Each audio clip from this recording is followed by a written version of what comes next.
پاکستان تحریک انصاف کے سینئر رہنما فیصل واگڈا نے پریس کانفرنس کی جس میں ان کا کہنا تھا کہ وہ ارشد شریف کے قتل کی سازش کو بے نقاب کریں گے۔ انہوں نے بتایا کہ ارشد شریف کے قتل کی سازش پاکستان سے ہوئی ہے۔ انہوں نے مزید کہا کہ ارشد شریف کا موبائل یا لیپ ٹاپ وغیرہ کچھ بھی نہیں ملے گا کیونکہ ان کے قتل سے جڑے تمام شواہد مٹا دیے گئے ہیں۔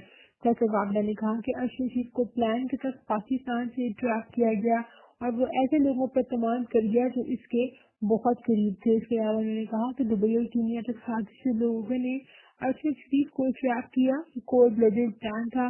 ارشد شریف کو ملکی محبت میں گزیدہ کر کے استعمال کیا گیا۔ وہ پاکستان آنے کو تیار ہو گیا تھا۔ سازشی عناصر نے اسے منوا دیا تاکہ اصل کہانی نہ کھل سکے۔ ارشد شریف سے پہلے جن سے رابطے میں تھا، میں اپنا فون فائزک کے لیے دینے کو تیار ہوں۔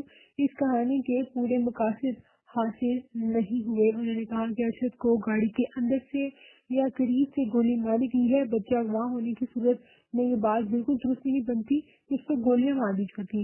فیصل واگڈا نے کہا کہ میں بہت جلد چند دنوں میں قاتلوں کے نام سامنے لاؤں گا۔ کئی اہم شخصیات اور لوگوں کی لاشیں گرنے والی ہیں، پر میں کسی کے باپ سے بھی نہیں ڈرتا۔ جنازہ گزر جائے گا تو میں اور ثبوت سامنے لے کر آؤں گا۔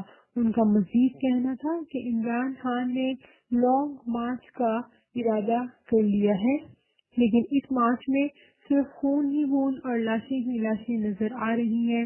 میں ان لاشوں اور خون سے بچانے کے لیے کوشش کروں گا۔ فیصل واگڈا نے کہا کہ میں نے اپنی ویڈیو بنا کر دے دی ہے، مجھے کوئی گولی لگی تو مجھے مارنے والے بھی 3 سے 5 گھنٹے میں پارے جائیں گے۔ انہوں نے کہا لانگ مارچ کا فیصلہ عمران خان نے کیا ہے، وہی اس کے بارے میں فیصلہ کر سکتے ہیں۔ یہ تھی فیصل واگڈا کی پریس کانفرنس، لیکن اس میں عجیب بات یہ تھی کہ جب انہوں نے اپنے ٹویٹر پہ ٹویٹ کیا کہ میں آج 9 بجے پریس کانفرنس کروں گا اور ارشد شریف کے بارے میں بتاؤں گا کہ اس کو کس نے مارا، تو ان کی تھوڑی دیر بعد ہی انہوں نے ٹویٹ 8 بجے کی اور ان کی ٹویٹ کے آدھے گھنٹے بعد ہی ہنا پرویز پر جو پاکستان مسلم لیگ نون سے تعلق رکھتی ہے، انہوں نے اپنے ٹویٹر اکاؤنٹ سے ٹویٹ کی کہ نیازی کو سرپرائز ملنے والا ہے۔ لیکن اس میں سمجھ یہ بات نہیں آتی کہ اگر سرپرائز ملنے والا بھی تھا تو ہنا پرویز بٹ کو کیسے پتا چلا کہ فیصل واگڈا صاحب نے اس میں عمران خان کے خلاف لانگ مارچ کے خلاف کوئی بات کریں گے یا یہ بتائیں گے کہ وہ خونی مارچ ہے۔